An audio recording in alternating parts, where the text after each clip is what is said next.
মাছ খাবো আর সেটা যদি হয় সেরার স্বাদের তাহলে তো কথাই নাই। আর ইলিশ হচ্ছে আমাদের জাতীয় মাছ, আর ইলিশ মাছের সাথে অন্য কোনো মাছের তুলনা হয় না।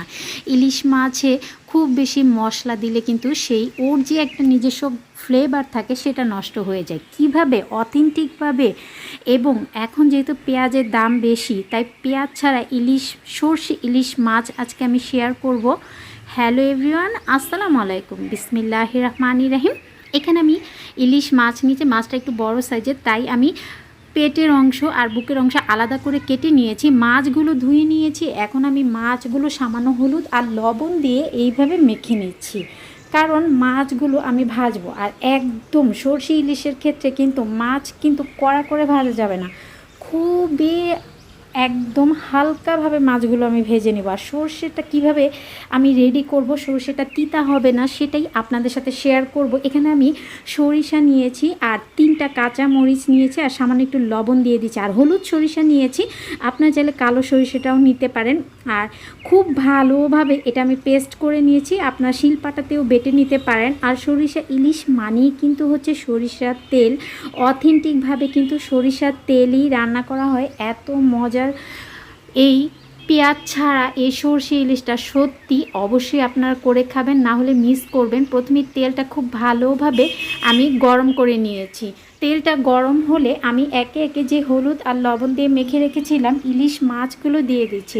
আর মাছগুলো কিন্তু খুব কড়া করে ভাজা যাবে না, আবারও বলছি, তাহলে মাছের যে ফ্লেভারটা সেটা নষ্ট হয়ে যাবে। একদম হালকাভাবে আমি মাছগুলো ভেজে নিচ্ছি। আর ইলিশ মাছ খুব নরম হয় এবং সিদ্ধ হতেও খুব বেশি সময় লাগে না, মাত্র 10 মিনিটেই আপনারা এই সর্ষে ইলিশটা করে খেতে পারবেন। পোলাও, ভাত, খিচুড়ি সব কিছুর সাথে আপনারা করে নিয়ে ফেলতে পারবেন। বাসায় গেস্ট আসলেও কিন্তু ঝটপট এই সর্ষে ইলিশটা আপনারা করে ফেলতে পারবেন। আর মাছগুলো কিন্তু দেখি আপনারা বুঝতে পারছেন কতটা হালকাভাবে আমি ভেজেছি। মাত্র 2 মিনিট সময় নিয়েছি এই মাছগুলো ভেজে নেওয়ার জন্য। মাছগুলো আমি তুলে নিয়েছি, আর কালারটা দেখে বুঝতে পারছেন যে মাছের ভাজাটা কীরকম হয়েছে। ওই মাছ ভাজার তেলেই এখন আমি 1/2 চা চামচ আমি কালো জিরা দিয়ে দিচ্ছি। কালো জিরা কিন্তু আমাদের জন্য খুবই উপকার স্বাস্থ্যের জন্য। কালো জিরা দিয়ে দিচ্ছি, আর আমি 6-7টা কাঁচামরিচ দিয়ে দিচ্ছি। এইভাবে তেলে কাঁচামরিচটা দিলে কাঁচামরিচের যে ফ্লেভারটা সেটা খুব সুন্দর হয়। আর তেলের মধ্যে 1/2 চা চামচ হলুদ গুঁড়া আর 1 চা চামচ মরিচ গুঁড়া দিচ্ছি, কারণ তেলের মধ্যে যখন হলুদ আর মরিচ গুঁড়াটা এইভাবে নেড়েচেড়ে মিক্স করে নিব তাহলে মাছের যে কালারটা খুব সুন্দর হয়।